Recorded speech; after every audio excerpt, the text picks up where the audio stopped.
If I could go back to the beginning of my premium finance career, there are a handful of things I wish someone had pulled me aside and told me.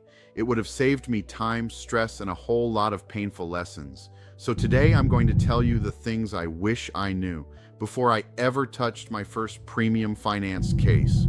Because once you understand these truths, everything about big case planning gets easier. Let's jump in. The first thing I wish I knew is this. Premium finance is not about products. It's about math, structure, and risk management. Early on, I thought the carrier was the most important part. I thought the policy was the star of the show. Wrong. The real game is loan interest behavior, collateral requirements, risk tolerance, exit strategy, and long-term cash flow discipline. If you misunderstand even one of those, you don't have a premium finance solution. You have a liability. Let me ask you, when you think about premium finance, do you focus more on the illustration, or do you focus on the long-term risk mechanics behind it? That difference alone separates amateurs from strategists. The second thing I wish I knew, wealthy clients don't buy premium finance, they buy leverage. Premium finance is just the tool. The client is buying the ability to preserve capital, reduce taxes, increase liquidity, and amplify long-term wealth without deploying millions up front. When you frame premium finance as a product, they hesitate. When you frame it as a strategic use of leverage, they lean in. Think about this. How often do you explain what premium finance is instead of explaining what it allows wealthy clients to accomplish? That one shift changes your close rate instantly. The third thing I wish I knew, premium finance is not complicated, but it is unforgiving if you skip steps. There's a structure, a sequence, a right way to design it, and a dozen wrong ways.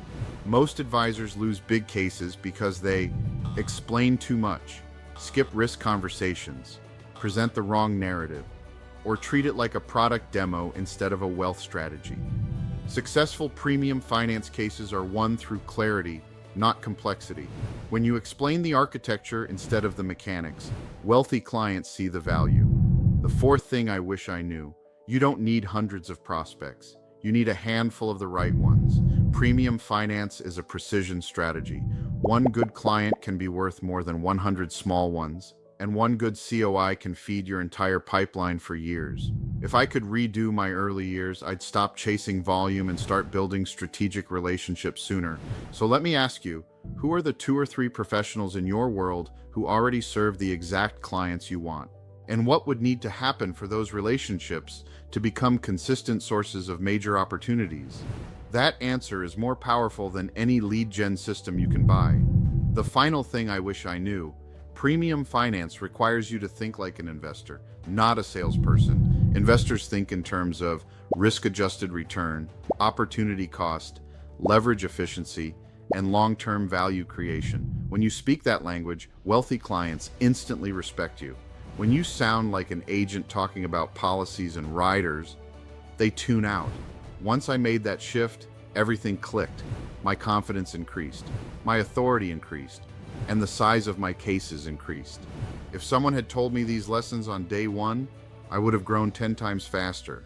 So now I'm telling you, so you don't make the same mistakes. And if you want to go deeper into premium finance, the structures, the questions, the presentations, and the advanced strategies, that's exactly what we teach inside the JMac Method Academy.